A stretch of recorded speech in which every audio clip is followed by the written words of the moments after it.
بسم اللہ الرحمن الرحیم۔ الصلاۃ والسلام علی رسولہ الکریم۔ نماز استخارہ کی فضیلت اور اس کی دعا۔ استخارہ کی فضیلت احادیث میں بہت آئی ہے۔ رسول اللہ صلی اللہ علیہ وسلم فرماتے ہیں، جو استخارہ کر لیا کرے وہ کبھی شرمندہ نہ ہوگا اور نہ نقصان اٹھائے گا، اور استخارہ کرنا نیک نیتی کی علامت ہے۔ استخارہ نہ کرنا بدقسمتی ہے۔ حضور صلی اللہ علیہ وسلم صحابہ کرام رضی اللہ تعالیٰ عنہم کو اس طرح استخارہ سکھاتے جس طرح قرآن کریم کی صورتیں سکھاتے۔ مختصر استخارہ اللہم اغفر لی واختر لی ہے۔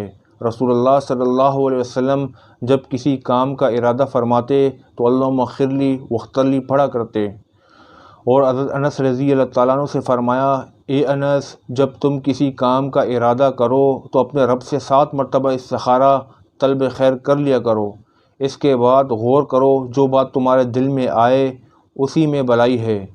اور استخارہ کا مکمل طریقہ یہ ہے کہ 2 رکعت نفل نماز پڑھ کر دعائے استخارہ مانگی جائے، اس کے بعد اپنی حاجت مانگے۔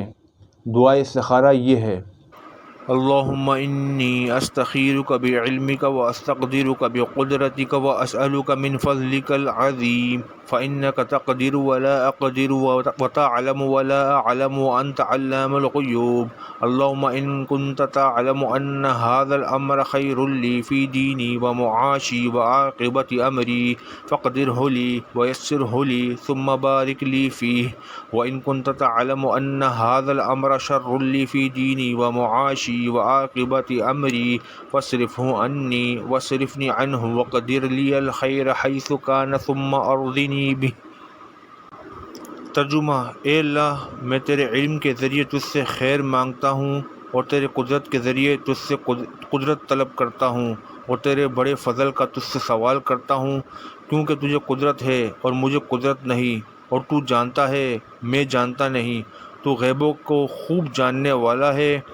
اے اللہ، اگر تیرے علم میں میرے لیے یہ کام میری دنیا اور آخرت میں بہتر ہے تو اس کو میرے لیے مقدر فرما، پھر میرے لیے اس میں برکت فرما، اور اگر تیرے علم میں میرے لیے یہ کام دنیا و آخرت میں شر اور برا ہے تو اس کو مجھ سے اور مجھ کو اس سے دور فرما، اور میرے لیے خیر مقدر فرما، جہاں کہیں بھی ہو اس پر مجھے راضی فرما۔